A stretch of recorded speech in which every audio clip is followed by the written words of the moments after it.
Welcome to Real Estate Today with Yvonne Candy. Learn how to invest in today's residential and commercial real estate. Get informed and get the latest news and trends. Whether you're an investor, home buyer, or homeowner, or just want to be entertained, you're in the right place. And here's your host, Yvonne Candy.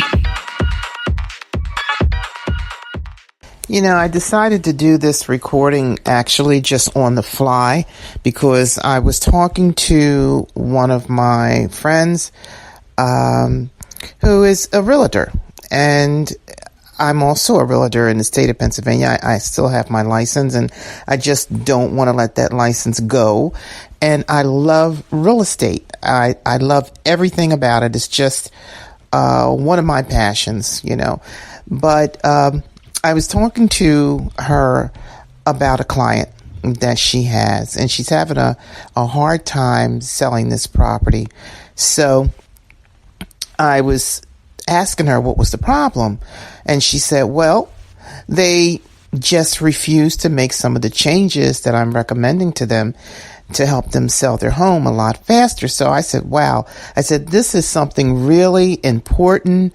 I think that everybody should know. So I said, you know what?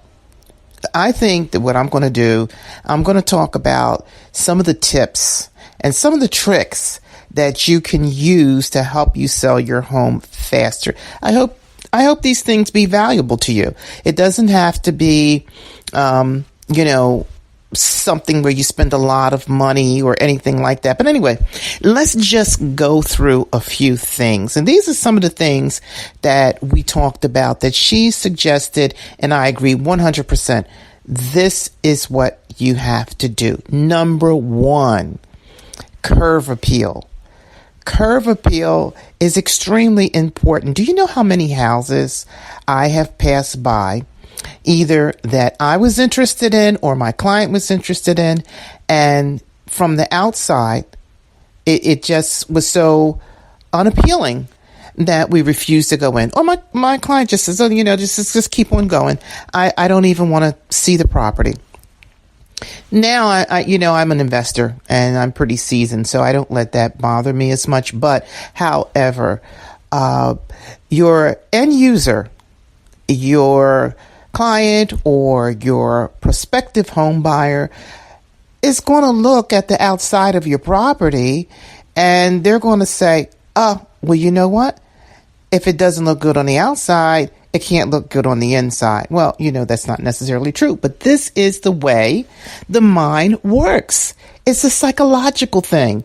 And, everything you do to prepare your home, it's sometimes not so much of what's necessary, but it's what's appealing and what appeals to the eye, the energy in the home, a lot of all that stuff. But anyway, let's get back to what I was saying. Number one is the curb appeal.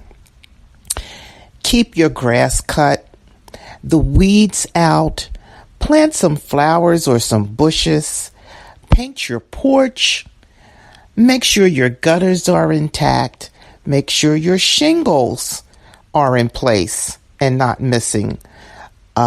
Something that I just had to deal with because one of the last ice storms, I found one of my shingles on the darn ground, and it has to be put back up. I got this blank space, up on my roof, and I love those pointed roofs, but nobody wants to get up there. But anyway, make sure your shingles are in place. Make sure your gutters are in place. Make sure the outside of your house is painted. No peely paint and all of that stuff. Replace anything that's missing. Outside lights. Your front door has to be immaculate. Now, look, the front door is like the centerpiece of the outside of the house. You can paint it, you can stain it, you can put new hardware on it, whatever you have to do. Just let your front door shine. It's like walking in the house, seeing a beautiful fireplace. It's like the centerpiece of the living room or whatever. Your screens to your outside, make sure that your screens are replaced. If you have a hole, a tear, or whatever, if you have screen doors, windows, make sure that they are replaced. Okay? So, planting, replacing, painting, all that stuff is necessary to have that curve appeal, and you want to be inviting people into your home. Now let's talk about inside of the house. It's one thing that you do not want to have, and that is clutter. Number one, everybody knows that clutter is a no-no. Kids' toys, extra furniture, maybe your chairs or your sofas facing, the back is facing the door, sort of cuts off the energy. You ever walk into a house or a room, any place, and you have this certain feel of energy? Some places that you walk into and the energy is just like, wow, it's so uplifting and positive. You really don't even want to leave. So, you can then walk into a room, on the other hand, and you want to get out of there as fast as you can. Well, this is what I'm talking about. You want the energy to be positive. I have people come into my house, and I don't get this, but they come and they say they want to go to sleep. I don't know what that is. I'm still trying to figure it out. Are they getting so relaxed? Is the energy in my home so relaxing that they want to go to sleep? I don't know. But it's more than one person. I mean, it's several people have been in my home and they say, this is the sleepy house. I don't want to stay too long. I don't want to get comfortable because this is the sleepy house. So I'm still trying to figure that one out. Well, anyway, I'm not telling you to let people fall asleep in your house. It's not, but you want people to be welcomed and say, maybe they don't want to leave. I mean, it's perfectly fine. You want them to feel as though they can imagine themselves living there, or they adore your setup. Now, when we're talking about, when I say setup, I mean like furniture layout. And you don't have to buy a lot of furniture to have a fantastic layout. And layouts should always be where the energy flows in a positive sense, openly. Let's say the way your chairs and your sofa or love seat sits in your living room, that never should be closed off. It actually blocks a lot of the flow of the house. You should never have a lot of stuff all cluttered on your mantelpiece neither. And we were talking about clutter and I got off into that, but the mantelpiece is very important. It's a problem I know I have at my home, trying to keep everybody from putting stuff on top of the mantelpiece, but clear that off. And if you're selling your home, make sure you put all your personal stuff away. You don't want a whole bunch of pictures and, a lot of your personal things. It's just not important. You want a house that looks like it's, I don't know. Let people use their imagination. Okay. Outside of clutter in every room, and you move your furniture out the way, you take everything off your counters, and I'm talking about kitchen counters, I'm talking about your bathroom counters, I'm talking about your surfaces like your dressers. Remove all of that clutter. Nobody wants to see your personal stuff. Put it away in a drawer or something, or pack it up and put it in a storage house if you got too much furniture and, stuff you don't even use. I've had baby, car seats and swings and all of that stuff, And I had to sell some of that stuff in a what do you call it, a yard sale. Some people have garage sales or flea markets or whatever, but yeah, get rid of some of that extra stuff. And if you have kids that moved out, tell them to take their stuff with them. You know, I know. I've done the same thing when I was younger. I had moved out of my mother's home, and I kept all of this stuff there. And she had like 4 kids. So can you imagine 4 kids with your stuff in your house?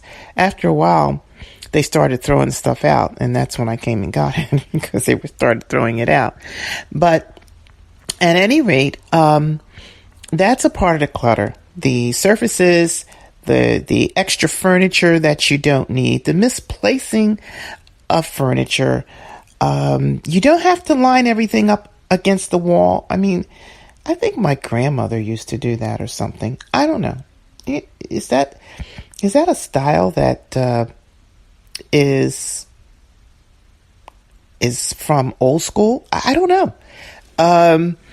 I know that furniture set sort of like in the middle of the floor, centered, is probably more appealing. You can put something in the back of it. I don't know, maybe plants or like I don't know what they call those tables. There's something like bistro tables, but they could be sofa tables or whatever in the back. But you can always put something, around the sides. Any type of side table also can go back there. Lamps. But yeah, make it modern and up to date. Some pictures would be nice, but make sure your pictures, if they're hung on the walls, let's talk about the walls. Make sure that they are of neutral color. Okay?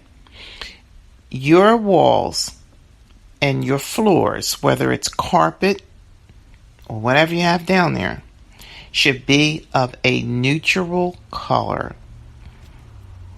No red, no neon colors, no dark gothic colors. None of that stuff is appealing to people. And you'd be surprised. A lot of people don't even want to work to change things. I mean, some people could walk in your home and say, yeah, I could change that. And then some people say, look, I don't want to do that. I don't want to paint. I don't want to do all that stuff. I want something that's, carefree. I don't feel like doing all that. I don't want to spend the extra money to do it. So, yeah, make sure that you have neutral colors inside. Now, I want to talk about little things like missing receptacle covers, any type of light switch covers. If they're missing, replace them. If you just paint it and you hadn't put your receptacle covers on and stuff, put them on there. Don't leave that open. Also, if you have any broken glass, make sure that you replace broken glasses in your windows or your storm doors. Don't leave tape on it, or don't leave them cracked or whatever. Just make sure that they're replaced. Now, we talked about the curve appeal. We talked about the neutral colors of your paint and carpet. We talked about the arrangements of your furniture. And we talked about even putting some of that clutter stuff, like an extra furniture that you have in storage or whatever. Those are important things. And the little knick-knack things. Okay? Make sure your cleaning stuff is put away. Make sure your clothes are put away. Don't leave your underclothes. You may think that people would have better sense than this, but I have seen people, especially like teenagers and stuff like that, they have their underwear and stuff. I don't know. But anyway, you need to tell them to put everything in the drawer. Everything has to be put away. So those are the tips that I'm giving you to help you to sell your home fast. And no, you don't have to go out and buy new furniture. A lot of things you can do with what you have. And maybe a little cleaning up and painting of whatever it is, whether it's furniture, your walls, whatever. If you want to do that, you can do that. And you will definitely see a difference in the feel of the energy. People will respond differently when they come into your home, and you may just sell your home faster than what you think. So that's my few tips for selling your home fast. I'm Yvonne Candy. Don't forget to follow me, like me, or subscribe to whatever site you're at, and also my social sites. Talk to you soon. Ciao. You've been listening to Real Estate Today with Yvonne Candy. Don't forget to visit us on Facebook, Twitter, Instagram, and all other social media.